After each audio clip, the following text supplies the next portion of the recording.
அரவிந்த் கெஜ்ரிவால் கைதை கண்டித்து டெல்லியில இந்தியா கூட்டணி தலைவர்கள் பிரம்மாண்டமான கண்டன கூட்டத்தை நடத்தியிருக்கிறாங்க. முக்கியமான அம்சமா அந்த கண்டன கூட்டத்துடைய முக்கியமான அம்சமாக இதை பார்க்கிறீர்கள்?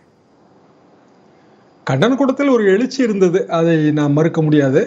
கிட்டத்தட்ட அகில இந்தியாவின் இந்தியா கூட்டணியின் பிரதிநிதிகள் அதில் கலந்து கொண்டார்கள், அல்லது பிரதிநிதிகளை அனுப்பி பேச சொன்னார்கள். இதெல்லாம் எழுச்சி தான், அதில் ஒன்றும் மாற்று கருத்து கிடையாது. ஆனால் ராகுல் காந்தியின் கணக்கு அந்த 180 அது சாத்தியம் இல்லை. ஏன்னா பிஜேபி அதை விட அதிகமாக வரும், 220 230 வருங்கிறதா என்னோட கணக்கு. 180ங்கிறது டூ லோ அண்ட் எஸ்டிமேட் என்பது எனது பார்வை. இந்தியா கூட்டணி பலமா இல்ல, ஒற்றுமையா இல்ல அப்படின்னு பாஜக தரப்புல விமர்சனம்லாம் செய்தார்கள். அதை மீறி அடுத்த கட்டத்துக்கு நகர்ந்து இருக்கிறாங்களா? அடுத்த புள்ளிக்கு அதை நகர்த்தி இருக்கிறாங்களா ஒற்றுமைங்கிற இடத்துக்கு?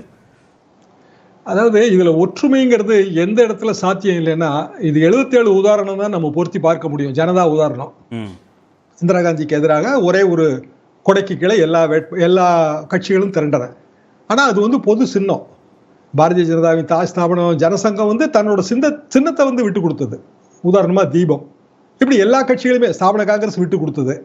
எல்லாமே பொது சின்னமா ஏர் உலகன்ல போட்டி போடும்போது அந்த ஒற்றுமை இன்னமும் வலுப்பெறும். அது நல்லா வெளிப்படையா தெரியும்.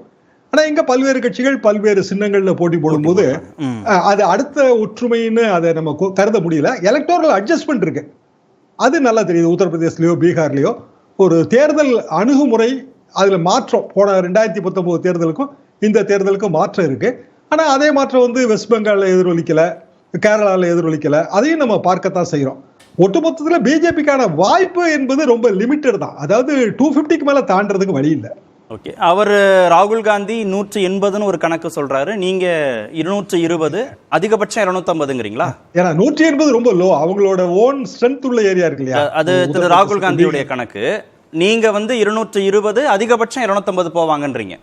ஆமா, காரணம் பிஜேபியோட core strong area Uttar Pradesh, Bihar, Gujarat, மத்திய பிரதேசம், ராஜஸ்தான், இதுல எல்லாம் அவங்க போட்டி போடுற தொகுதியே ரொம்ப அதிகம். 275 290 வரைக்கும் கூட வருது. அப்படிங்கும்போது அவங்க அவ்வளவு 180க்கு இறங்க மாட்டாங்க. 220 to 250ங்கிறது ஒரு fair estimate. But election result நம்ம அவ்வளவு எதையுமே உறுதியாலாம் சொல்ல முடியாது.